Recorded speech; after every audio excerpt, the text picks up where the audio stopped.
All right, guys, we're gonna address some mount escapes and base things that people are struggling with. Like, we're learning the bridge and roll, we're learning the hip escape or the elbow knee escape, but there's just still some big details that are not being addressed. That it's like, hey, it works some of the time, but there's certain things that have to be done. So I want to kind of address those and talk about them real quick, okay? So first off, let's just learn basic, so go ahead and sit on my belly here. Let's learn some basic things. Let's just talk about the lower quadrant for a second. So just pay attention to my feet. He wants his feet tucked under my butt, right? He can do that. He could also just cross his feet, like lean forward. Like lean forward, he could cross his feet and drop his hips really hard, right? Good, just like that. That's another way. He could hook my ankles, good, just like that. These are all little things that he could be doing to maintain my lower quadrant, okay? So if he's gonna be doing that, I have to do the recounter, or what we refer to as pummel, right? So like, underhook pummel, I have to re-pummel the leg, so we call this leg pummeling. So like even here, so let's start with the first one. If his feet are just tucked under my butt, okay? You can lean forward just to relax.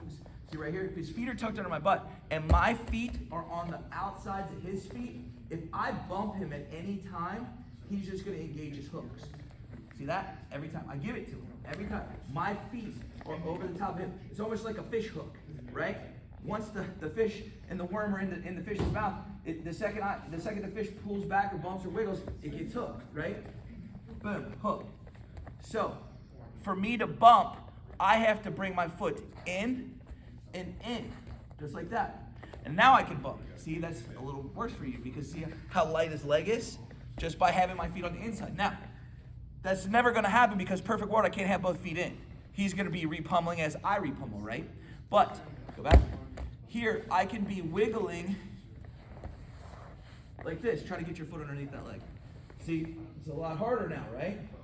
Here, I can clear this foot, right? So now I got something. And I can start to bring this leg in and try to keep it disguised, right? Because if I can hook this foot and keep this foot away and trap this arm, see how good my bump was? Because I set myself up for success. Does that make sense? In the beginning, it's literally gonna be bump them forward, hook the arm, hook the foot, look that way, kick over, right? That's just very gross motor skill. But as we refine things and you have to start escaping higher level mounts, more stuff is gonna come into play. Does that make sense? Yeah. Okay, so really quick, just so we're understanding, even to another one, if he leans forward and crosses his feet under my butt, now is not the time to bump. Because I am literally, he's dropping his hips onto my sternum and my diaphragm. It's awful. And two, I have to figure out which foot's on top. It's this one, isn't it? Yeah. Yeah, I can feel that. So here, I have to bring this leg over, wipe that foot, create some space, get my leg back in there. See what I'm saying? That throws you off now, doesn't it? Yeah. Yep. See what I'm saying? Yep. Now from here, I can try to trap this arm. He pulls this arm back. Boom, I'll get this arm. Ha! Rehook, and then I do my kickover, and then I posture. Does that make sense? So one more. What was the other one? Defending the hooks, right? Because if I sit like this and I'm trying to see this, right? And if he starts hooking my feet, right? Now, what if I do this? You got your hooks good? Yep. Feel pretty strong? Yep. Right. See what I mean? Just by get the hooks. So what I'll do is I'll just kick one here, and then you can just lift the leg, and then you're already in a half guard. So these are just little whoop-de-doos on leg pummeling on how to deal with the legs. But the legs are the foundation. Where does all my power come from? From my hips. My hips don't work if my feet aren't touching the floor. People that are doing this kind of stuff, that's all pre-jiu-jitsu. Go back and watch the first UFCs. Guys are trying to do this. You gotta put your feet on the floor. But as more people train and everybody knows the game, now we have to have strategy. If I keep my feet hooked out like this, he gets all this stuff. He can cross his feet under my butt. He can hook my ankles. You see what I'm saying? You're a lot stronger. So I have to play a lower body game and an upper body game, just like him. Okay, because this is chess, not checkers. Back on top. So the whole time I'm being mounted, he's pinching, he's this, he's that. I'm gonna be playing all these hand games. But even here, if I trap the arm and hook the foot, now watch, we're going that way. Hook my other foot. Coach, it isn't working. It isn't working. But if I go,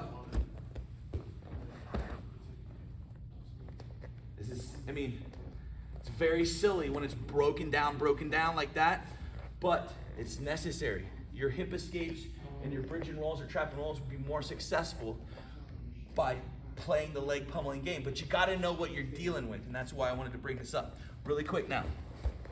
So that's on your trap and roll. If we're just doing like a elbow knee escape or just a shrimp to guard, see here, I can't put this foot hooked right here and try to shrimp, because watch what I do.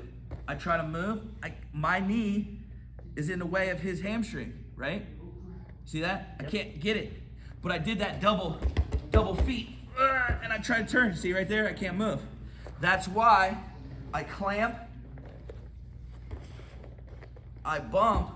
Now you see this bottom foot is now touching the floor. I extend, keep my arms stiff, start bringing my hooks in, and get to this position.